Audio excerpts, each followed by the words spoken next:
नमस्कार, स्वागत है आप सभी का हमारे यूट्यूब चैनल पर। हम लोग संस्कृत प्रश्नों का अभ्यास कर रहे हैं। ये हमारी 5वीं क्लास है। ये वीडियो सभी के लिए इम्पोर्टेंट है जो लोग लैंग्वेज ग्रुप से एग्ज़ाम देने वाले हैं। अब हम बात करेंगे, इसमें सीधे चलेंगे। अगर आप पहली बार हमारे चैनल पर आए हैं, जुड़ रहे हैं हमसे, तो सब्सक्राइब कर लीजिए, जिससे आपको यहाँ से मिलने वाला नोटिफिकेशन आप तक मिल जाए। और आप जब हम कोई भी वीडियो यहाँ से अपलोड करें, चाहे वो किसी प्रकार का नोटिफिकेशन हो, कोई भी क्लासेस हैं, तो आपको सीधा नोटिफिकेशन प्राप्त हो और आप हमसे जुड़ पाएँ। हम बात करेंगे, आगे चलेंगे सीधा और बात करेंगे। पहला प्रश्न आपके सामने है। सभी प्रश्न आपके एग्ज़ाम के लिए बेहद महत्वपूर्ण है। आपको बताना है कौन से प्रश्न। आप इसके साथ साथ ये भी देखिएगा कि आप इतने प्रश्नों में से कितने प्रश्न आपको आते थे, जितने आप कर लेते हैं। इससे आपको पता चलेगा कि आपकी तैयारी कितने अच्छे तरीके से हो चुकी है। पहला प्रश्न आपके सामने है, रामायणे रीति रसयों का समूह समुचितो वर्तते। रामायण महाभारत इन सबसे प्रश्न बनता है। रामायण के जो विशेषण है, महाभारत के जो विशेषण है, चतुर्विंशति सहस्र संहिता और शत सहस्र संहिता महाभारत को कहते हैं, चतुर्विंशति सहस्र संहिता रामायण को कहते हैं। रामायण की रचना कर्ता वाल्मीकि हैं, आदि कवि कहा जाता है, इसलिए रामायण को आर्ष काव्य कहा जाता है। महाभारत सबसे प्राचीन महाकाव्य है।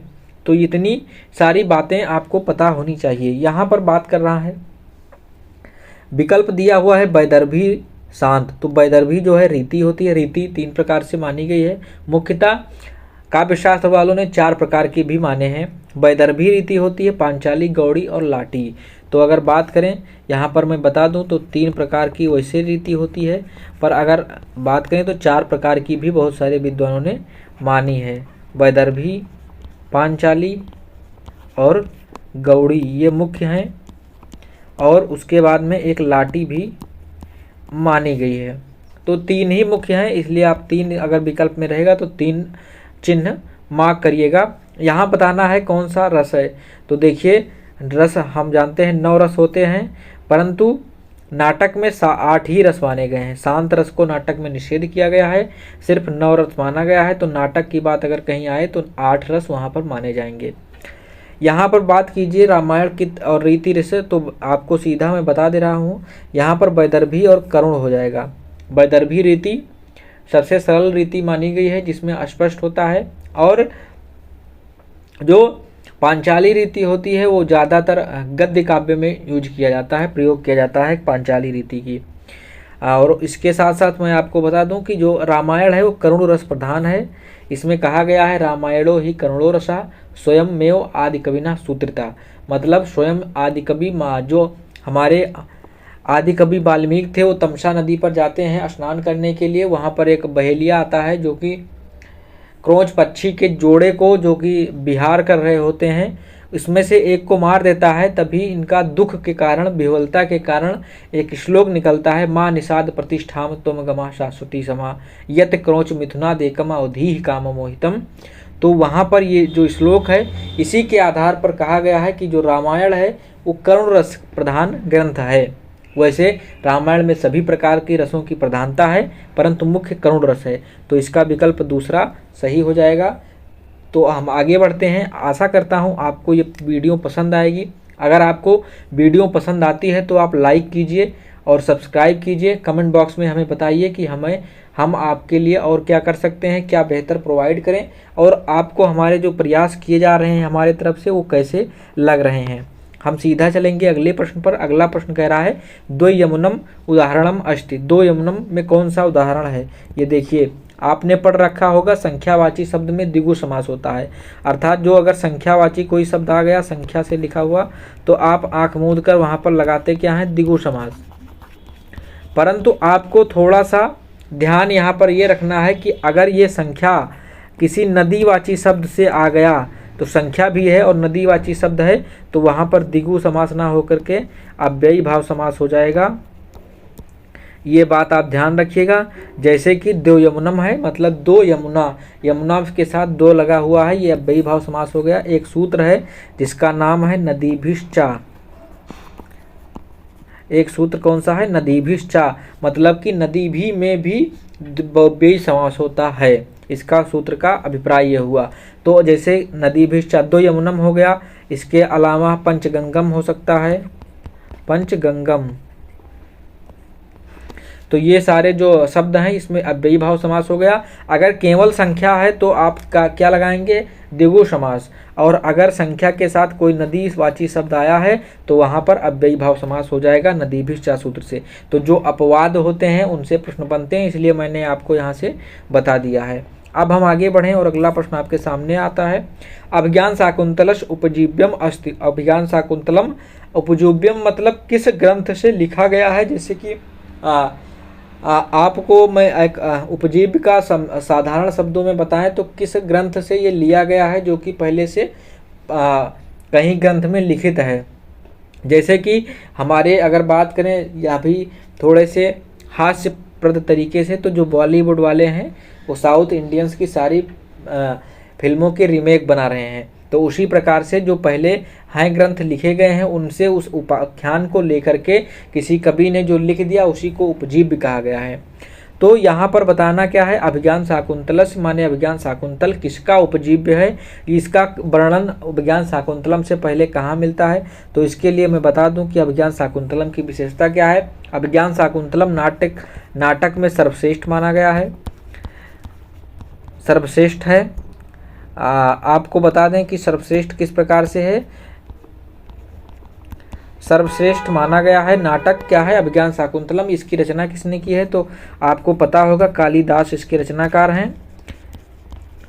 और काव्येषु मतलब काव्य में नाटक सर्वश्रेष्ठ होता है। कहा गया है काव्येषु नाटकम रम्यम तत्र रम्यम शकुंतला तत्रापि चतुर्थ अंक तत्र श्लोक चतुष्टयम।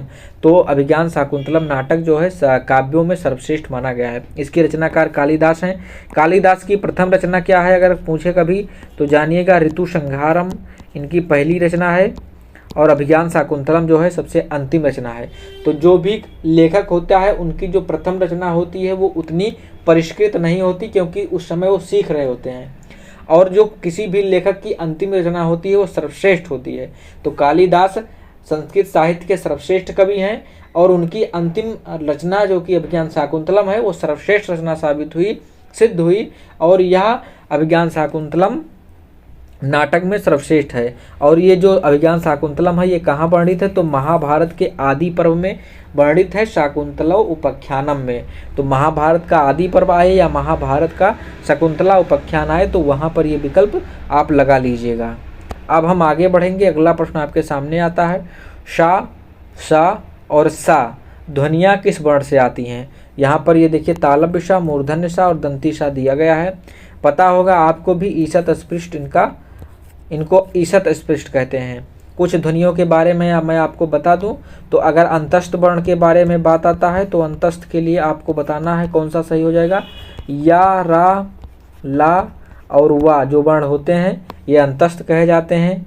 और अगर बात करें कि संघर्षी वर्ण किसके कहते हैं, या फिर अगर बात करें अर्धस्वर की, सबसे पहले मैं आपको बता दूं तो अर्धस्वर यहाँ से जानिएगा, या और वा को अर्धस्वर माना गया है, या और वा को अर्धस्वर माना गया है। ऊष्म वर्ण की बात करें तो ऊष्म वर्ण कौन से हैं, सल प्रत्याहार में जितने भी वर्ण आते हैं वो ऊष्म होते हैं। तो सल प्रत्याहार में शा, सा, शा और हा वर्ण आता है तो ये ऊष्म वर्ण हो गए। ये सब बातें हैं आपको ध्यान में रखनी है। अगर बात करें स्पर्श वर्णों की संख्या तो स्पर्श वर्ण कितने हैं, 25 स्पर्श वर्ण हैं, जिनको कादयो मावसाना मतलब का से लेकर के मा वर्ण तक जो 25 वर्ण आते हैं उनकी स्पर्श संज्ञा होती है। तो ये बात आप ध्यान में रख लीजिएगा। अब हम आगे बढ़ते हैं और अगला प्रश्न आपके सामने, ओष्ठ की बात करें तो पा, फा वर्ण जो होते हैं, पा वर्ग की जो ध्वनियाँ होती हैं वो ओष्ठ वाली होते हैं। दंत की बात कर लें तो लिरतुल लसानाम दंता मतलब लिरी वर्ण, तवन तवर्ग मतलब ता से लेकर के ता, था, दा, धा, ना तवर्ग और शा मतलब दंती सा। ये जो वर्ण होते हैं ता से तवर्ग समझिएगा, ये जितनी भी वर्ण हैं ये सारे दंत से हैं। कौन से, लृ, तवर्ग और दंती शा ये दंत होते हैं। तालव्य की बात करें तो इचु यसानाम तालु मतलब ई वर्ग, ई, चा वर्ग मतलब पूरा चा वर्ग और शा मतलब कि तालव्य शा। ये जो होता है वो तालव्य बोलते हैं, इनका उच्चारण स्थान तालु होता है।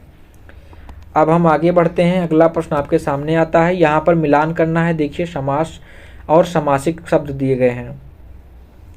प्रतिदिन, देखिए जहाँ पर उपसर्ग या प्रत्यय लगा हो, उपसर्ग लगा हो तो वहाँ पर क्या होता है, अव्ययी भाव समास होता है। तो प्रतिदिनम में कौन सा समास हो जाएगा, अव्ययी भाव समास हो जाएगा। रसोई घर में कौन सा समास हो जाएगा, तो संप्रदान समास हो जाएगा। जो किसी के लिए का संबंध, जैसे रसोई घर हो गया, मतलब वह घर जो रसोई के लिए प्रयुक्त होता हो। ताद्य अर्थे चतुर्थी वाच्या एक कारक में श्लोक सूत्र है, मतलब कि जिस अर्थ के लिए कोई शब्द प्रयोग होता हो वहाँ पर चतुर्थी विभक्ति होती है, चतुर्थी संप्रदान होता है, संप्रदान बनता है। तो जैसे कि अश्वशाला हो गया, मतलब कि क्या हुआ, अश्वशाला मतलब घोड़े वाला, घोड़े के लिए। अश्व क्या होता है, घोड़ा, तो घोड़ा की शाला हो गया, तो घोड़े के लिए अस्तबल हो गया। तो वहाँ पर जो के लिए का अर्थ बनेगा वहाँ पर संप्रदान, चतुर्थी संप्रदान हो जाएगा। अगर बात करें बंदरगाह तो कौन सा हो जाएगा, यहाँ पर संबंध तत्पुरुष हो गया। और लूट मार क्या है, दोनों शब्द प्रधान है, तो दोनों शब्द जहाँ पर प्रधान होते हैं वहाँ पर द्वंद्व समास होता है। अब यहाँ पर मिल गया है, ये का चौथा हो जाएगा। देखिए कहीं मिल रहा है, एक इसमें मिल रहा है, इसमें भी ए का क्या है, तीसरा है, तो तीसरा कहाँ मिल रहा है, इसी में मिल रहा है। ये विकल्प देखिए सही हो गया, मैंने यहाँ पर बताया है ये का तीसरा है। रसोई घर चौथा है, देखिए बी का चौथा हो गया, सी का क्या हो गया पहला, और डी का लूटमार। तो कौन सा विकल्प सही होगा, चौथा विकल्प इसका सही आंसर हो गया। आशा करता हूँ आपको वीडियो अच्छी लग रही होगी। अगर वीडियो अच्छी लग रही हो तो आप लाइक कर दीजिएगा और आप कमेंट बॉक्स में भी बताइएगा। अपने दोस्तों को शेयर करते रहिए और सब्सक्राइब कर लीजिए चैनल को, जिससे यहाँ से आपको सारे नोटिफिकेशन मिलता रहे। हितोपदेशा कस्य कृति अस्ति। हितोपदेश एक ग्रंथ है जो कि पंचतंत्र के आधार ग्रंथ से लिखा गया है, जिसकी रचना किसने की है, तो नारायण पंडित ने की है। नारायण पंडित का हितोपदेश है। और विष्णु शर्मा की बात करें तो इनकी पंचतंत्र है। पंचतंत्र अगर बात करें तो विष्णु शर्मा की है। और गुणाढ़ का क्या है, तो गुणाढ़ का अगर बात करें तो बृहत कथा अगर आती है तो बृहत कथा इनकी रचना है। गुणाढ़ का क्या है, बृहत कथा। अब हम आगे बढ़ें और अगला प्रश्न आपके सामने लाते हैं। अगला प्रश्न है शुल्ब सूत्राणि केन वेदेंगेन संबंधा। आपको बताना है, संस्कृत में एक प्रश्न आप लिखिए, संस्कृत में कितने वेदांग हैं, इनकी संख्या आपको बतानी है। हमने वेद और वेदांग दोनों डिस्कस कर रखा है, तो आपको बताना है संस्कृत में कुल कितने वेदांग हैं, इनकी संख्या आप कमेंट बॉक्स में बताएंगे। अब हम यहाँ पर बताते हैं शुल्ब सूत्राण किस वेद से संबंध है, कल्प वेद से संबंध है। शुल्ब सूत्र है क्या, तो इसमें जो ज्यामितीय आकार में गणितीय रचना है उसको मिलता है। ज्यामितीय आकार में गणितीय जो रचनाएं मिलती हैं वो है, जैसे कि वेदी, जो यज्ञ वेदियाँ होती नहीं हैं उनके बारे में यहाँ पर बताया गया है, इत्यादि जो हैं ये बताए गए हैं। इसलिए यह किसका विषय है, संबंध है, कल्प से संबंधित है। आगे बढ़ेंगे, अगला प्रश्न आपके सामने आता है तिलेषु तैलम अत्र आधारो अस्ति। जो आधार की बात करें, आधार में कौन सी विभक्ति होती है, तो आधार में सप्तमी विभक्ति होती है, आपको पता होगा। कारक में अगर पूछता है आधार में सप्तमी विभक्ति होती है। आधारो अधिकरणम से आधार की अधिकरण संज्ञा होती है। एक सूत्र है आधारो अधिकरणम, आधारो अधिकरणम मतलब कि आधार की क्या होती है, आधार की क्या होती है, अधिकरण संज्ञा होती है। और इसमें कौन सी विभक्ति होती है, सप्तमी विभक्ति होती है। और बात करें तो ये कितने प्रकार के आधार होते हैं, तो 3 प्रकार के होते हैं। कौन से होते हैं, तो औपश्लेषिक होता है, अव्यापक होता है और वैषयिक होता है। ये किसी प्रकार का आधार की बात नहीं की गई है, 3 प्रकार के आधार होते हैं। अब यहाँ पर इतनी बात आप जान गए होंगे, तो अब हम डिस्कस करते हैं एक एक करके कि होता क्या है। अगर बात करें यहाँ पर देखिए औपश्लेषिक आधार की, तो जहाँ पर दोनों संबंध हो आधार में, जैसे कि कोई कुर्सी पर बैठ रहा है तो कुर्सी और बैठने वाले का एक संबंध बना, आधार क्या हो गया, कुर्सी हो गया, और आधेय के कौन सा हो गया, वो बैठने वाला पुरुष या महिला। तो जो इस प्रकार का संबंध जब बनता है तो औपश्लेषिक आधार वो होता है। जैसे कटे आस्ते, कटे आस्ते मतलब चटाई पर बैठता है, ये अगर आता है, ये वाक्य ही आप रट लीजिएगा। यही उदाहरण आपको मिलेंगे, दूसरे उदाहरण नहीं मिलते हैं। तो कटे आस्ते क्या हो गया, चटाई पर बैठता है, तो चटाई क्या है, आधार है, बैठने वाला क्या हो जाएगा, आधेय हो जाएगा, बैठने वाला क्या हो जाएगा, अधेय हो जाएगा। अब हम बात करें अभिव्यापक आधार की, तो अभिव्यापक आधार ऐसा होता है जिसमें आधार में ही अधेय व्याप्त होता है। जैसे कि तिल में तैल व्याप्त है, जैसे कि सरसों में तेल ऑलरेडी उसमें प्रेजेंट रहता है, जब हम मशीन से उसकी पेराई करते हैं तो निकल आता है। जैसे कि दूध में घी उसमें मौजूद होता है, जब हम उसको मथते हैं मथानी से तो घी निकलता है। तो इस प्रकार से जो व्यापक होते हैं, व्याप्त होते हैं, उनमें अभिव्यापक आधार होता है। तो ये जो तिलेश तैलम है, ये कौन सा आधार हो गया, अभिव्यापक आधार हो गया। अब हम बात करें वैषयिक आधार की, तो वैषयिक आधार विषयक होता है। विषयक मतलब ऐसा विषयक होता है जैसे कि जो इच्छा होती है, जो सोचने की बात होती है। जैसे कि मोक्षे इच्छा अस्ति, एक उदाहरण आपको देता हूँ, जैसे है मोक्षे इच्छा अस्ति, मतलब कि मोक्ष में, मोक्षे इच्छा अस्ति,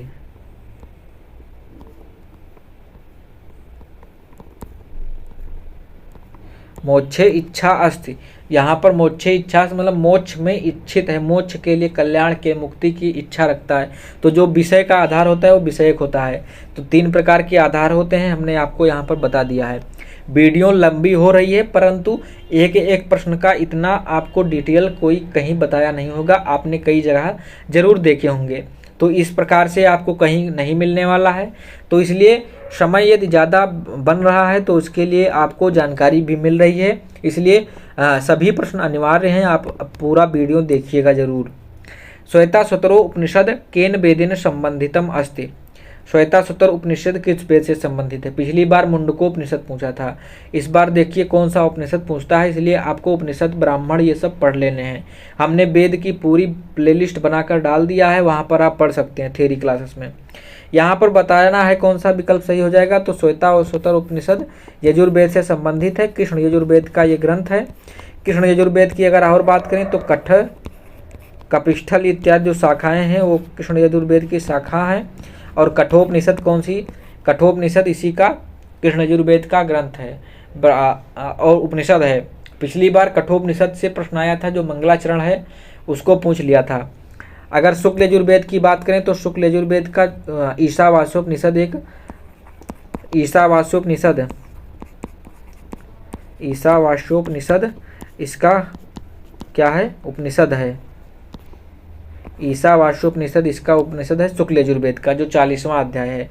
अन्य सारे उपनिषदों के बारे में हमने डिटेल से बता रखा है, तो आप वहाँ वीडियो देख सकते हैं। हम आगे बढ़ते हैं। अपवर्गीय विभक्ति उच्यते। अपवर्ग में कौन सी विभक्ति होती है। अपवर्ग का अर्थ क्या होता है, फल प्राप्ति, अर्थात किसी वाक्य में जिसमें फल की प्राप्ति हो जाती है वहाँ पर कौन सी विभक्ति आती है, तो अपवर्गीय तृतीया साथ कहा जाता है। कालाधनोर अत्यंत संयोगे अपवर्गीय तृतीया, मतलब कालवाची, ध्वनिवाची, मार्गवाची, इन सब में अगर अपवर्ग हो, मतलब लगातार करने से कोई फल प्राप्ति हो जाए, तो वहाँ पर तृतीया विभक्ति होती है। जैसे मासेन अधीता, मासेन अधीता,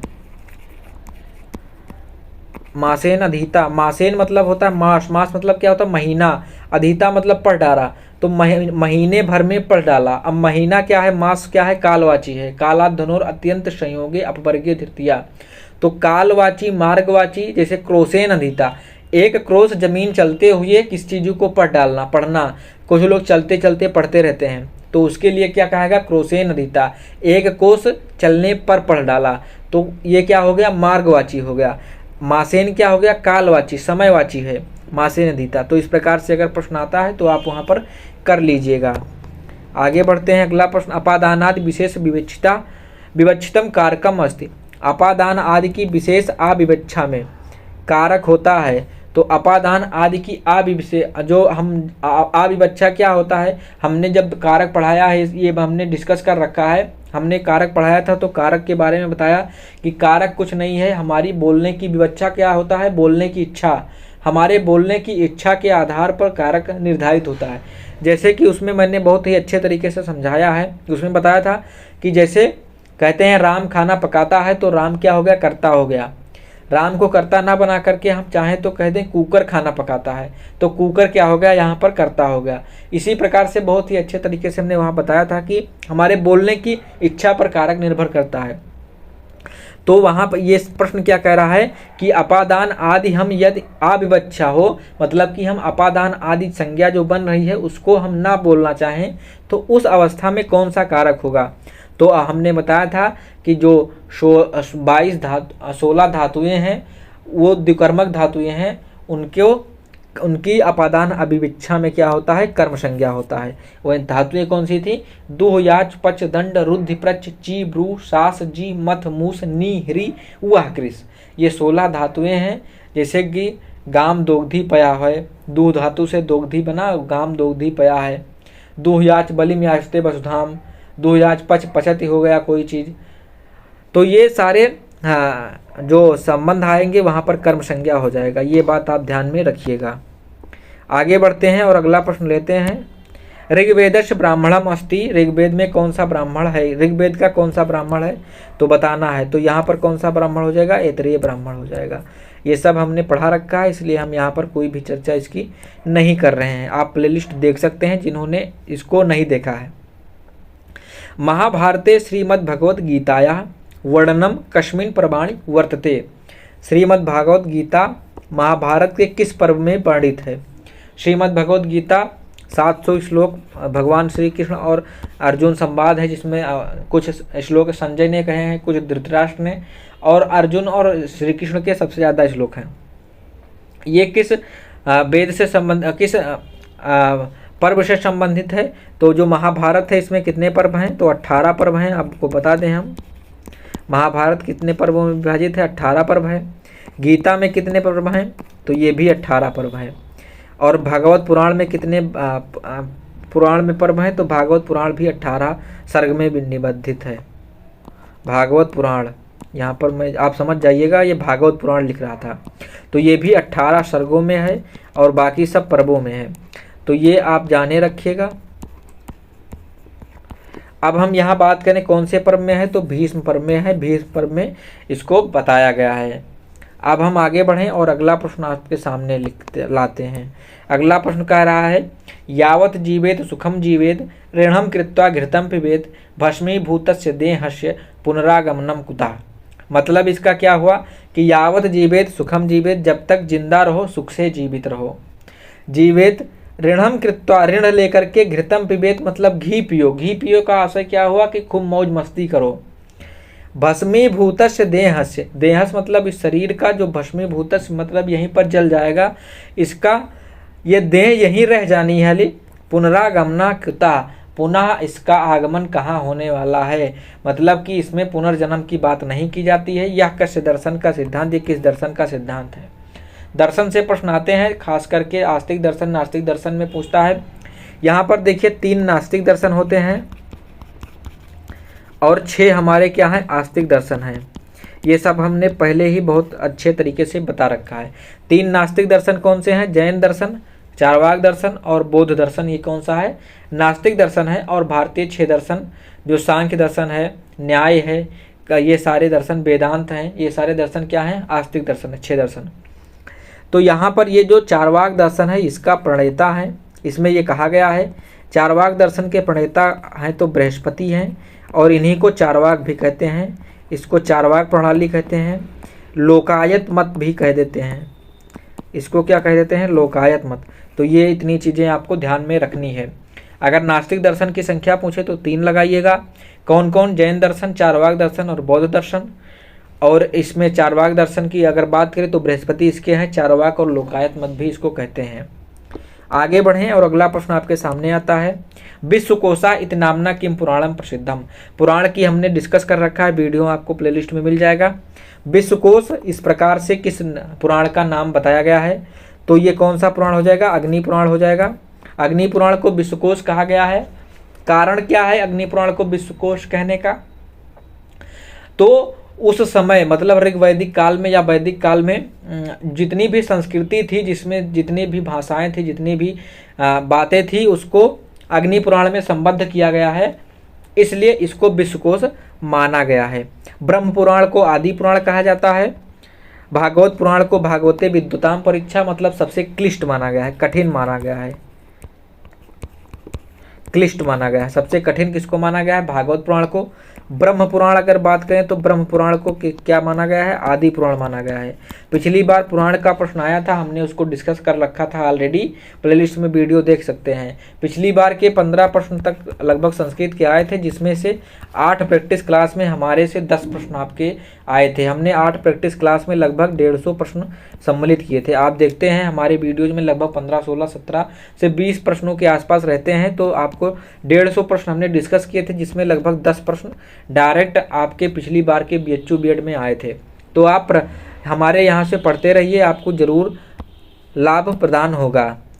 ये वीडियो का आप देखिएगा, इसमें बता रहा है सुब्रत तिलकम इति अलंकार परको ग्रंथा केन लिखित। सुब्रत तिलक एक अलंकार प्रसिद्ध ग्रंथ है। इसमें पूछा है कि कौन किसने लिखा है, तो ये कौन सा हो जाएगा? क्षेमेंद्र महोदय ने लिखा है।